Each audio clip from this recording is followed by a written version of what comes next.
ಓಂ ಸಾಯಿರಾಮ್. ಬಾಬಾ ಹೇಳ್ತಾ ಇದ್ದಾರೆ, ಮಗು ಶುಭೋದಯ. ನೀನು ಎಲ್ಲರನ್ನೂ ಸಹಜವಾಗಿ ನಂಬಿಬಿಡುತ್ತೀಯ. ಹೌದು ಕಂದ. ಈಗ ನೋಡು, ಸಾಯಿ ಭಕ್ತರಂತ ಹೇಳಿಕೊಂಡು ಏನೇನೋ ಪ್ರಾಡಕ್ಟನ್ನು ಮಾರಲು ಬಂದೇ ಬರುತ್ತಾರೆ. ಬಂದಾಗ ನೀನು ಎಲ್ಲರನ್ನು ನಂಬಿ ಮರಳಾಗಬೇಡ. ನೋಡು, ಅವರು ಸರಿಯಾದ ವ್ಯಕ್ತಿನ ಹೌದಾ ಇಲ್ವಾ ಅಂತ. ಅದಾದ ಮೇಲೆ ತೀರ್ಮಾನ ತೆಗೆದುಕೋ. ಯಾಕೆಂದರೆ ಈಗ ಮೋಸ ಮಾಡುವಂಥ ಜನರೇ ತುಂಬ ಇದ್ದಾರೆ. ನೀನು ಎಲ್ಲದೂ ನನ್ನಂತೆಯೇ ಇರಲಿ ಅಂತ ಯೋಚನೆ ಮಾಡುತ್ತೀಯ. ಆದರೆ ಅಲ್ಲಿ ಹಾಗೆ ಆಗಿರೋದಿಲ್ಲ. ಮೋಸದ ಜನರೇ ತುಂಬ ಇದ್ದಾರೆ.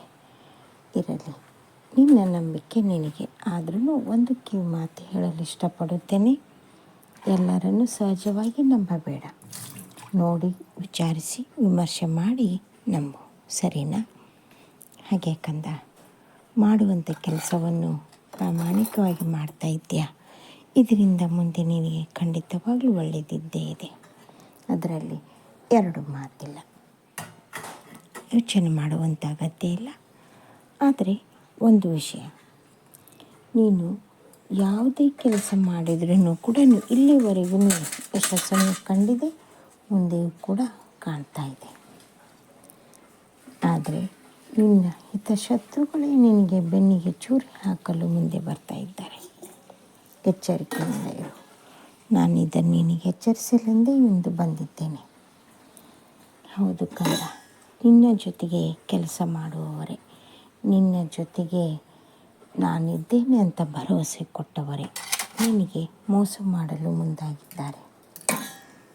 ನೀನು ಚಿಂತೆ ಮಾಡಬೇಡ, ನಾನಿದ್ದೇನೆ ನಿನ್ನ ಜೊತೆಗೆ.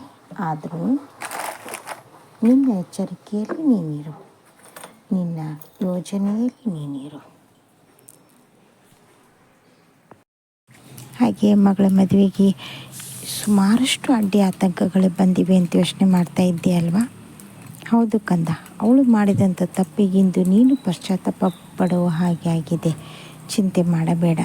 ನಾನು ನಿನ್ನ ಮಗಳ ಮದುವೆವರೆಗೂ ಕಾಯ್ದು ಅವಳ ಮಗಳ ಕಾರ್ಯವನ್ನು ಮುಗಿಸಿಕೊಡುತ್ತೇನೆ. ಆದರೆ ನಡುವೆ ಎಂಥದೇ ಕಷ್ಟ ಬಂದರೆ, ಎಂಥದೇ ತೊಂದರೆ ಬಂದರೂ ಕೂಡ ಸಹಿಸಿಕೊಂಡು ಹೋಗುವಂಥ ಜವಾಬ್ದಾರಿ ನಿನ್ನದು. ತಂದೆಯಾಗಿ ನಿನ್ನ ಜವಾಬ್ದಾರಿ ನಿಭಾಯಿಸಲೇಬೇಕು. ಎಲ್ಲವನ್ನು ರಕ್ಷಣೆ ಮಾಡಲೇಬೇಕು. ಇದೊಂದು ಮಂಗಳ ಕಾರ್ಯವಾಗಲಿ, ಮುಂದಿನ ಜೀವನ ಅವಳದು ಸುಗಮವಾಗಿ ನಡೆಯುತ್ತದೆ. ಆದರೆ ಎಚ್ಚರಿಕೆ ಅಂದರೆ ಮಾತ್ರ. ಯಾಕೆಂದರೆ ಅವಳ ಜಾತಕದ ಪ್ರಕಾರ ಮದುವೆ ಆದರೂ ಕೂಡ ಸುಖ ಇಲ್ಲ. 3 ತಿಂಗಳಿಗೆ 6 ತಿಂಗಳಿಗೆ ಪಂಚಾಯಿತಿ ಮಾಡಲೇಬೇಕಾದಂಥ ಪ್ರಸಂಗ ಬಂದರೂ ಬರಬಹುದು. ಅದಕ್ಕಾಗಿ ಹೇಳ್ತಾ ಇದ್ದೇನೆ, ಯೋಚನೆ ಮಾಡಬೇಡ. ಮೊದಲು ಮಂಗಳ ಕಾರ್ಯವಾಗಲಿ, ಮುಂದಿನದನ್ನು ನಾನಿದ್ದೇನೆ, ನಿಭಾಯಿಸುವಂಥ ಶಕ್ತಿ ಕೊಡುತ್ತೇನೆ. ಚಿಂತೆ ಬೇಡ. ಹಾಗೆಯೇ ಅದಕ್ಕೆಲ್ಲ ತಯಾರಿಗಾಗಿ ಎಷ್ಟು ಹಣ ಖರ್ಚಾಗುತ್ತದೆ ಅಂತ ಯೋಚನೆ ಮಾಡಿಕೊಂಡು ವ್ಯವಸ್ಥೆ ಮಾಡಿಕೊ. ನಿನ್ನಿಂದ ಸಾಧ್ಯ ಇದೆ ಅಷ್ಟೇ. ಹಾಗೆಯೇ ತಂದೆ ತಾಯಿಯರನ್ನು ಚೆನ್ನಾಗಿ ನೋಡಿಕೊ. ಎಲ್ಲಿವರೆಗೂ ಸಾಧ್ಯನೋ ಅಲ್ಲಿವರೆಗೂ ಖುಷಿಯಿಂದ ಇಟ್ಟುಕೊ. ನಿನ್ನ ಮಾತಿಗೋಸ್ಕರ, ನಿನ್ನ ಸಮಾಧಾನಕ್ಕೋಸ್ಕರ 2 ಜೀವಗಳು ಕಾಯ್ತಾ ಇವೆ.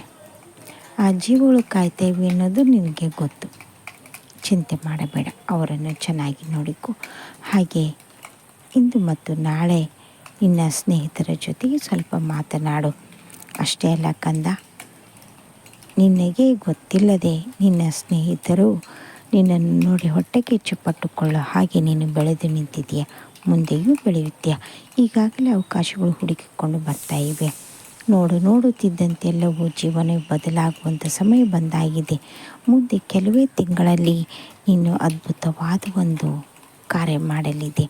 ಅದು ನಿನ್ನಿಂದ ಸಾಧ್ಯ, ಖಂಡಿತವಾಗಲೂ ಸಾಧ್ಯವಿದೆ. ಈ ಸಾಧ್ಯ ಅನ್ನೋದರಲ್ಲೇ ಎಲ್ಲ ಶಕ್ತಿಯು ಅಡಗಿ ಹೋಗಿದೆ.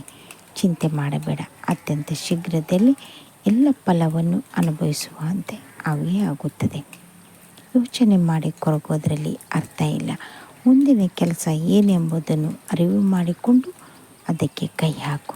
ಸರಿನಾ? ಹಾಗೆಯೇ ಎಲ್ಲದರೂ ನೀನು ಹೊರಗಡೆ ಹೋಗಬೇಕೆಂದು ಯೋಚನೆ ಮಾಡಿದ್ದೆ. ಸದ್ಯ ಮಟ್ಟಿಗೆ ಬೇಡ ಕಂದ, ಮಳೆ ತುಂಬ ಇದೆ. ಹುಷಾರಾಗಿರು. ಇಂದು ಒಂದು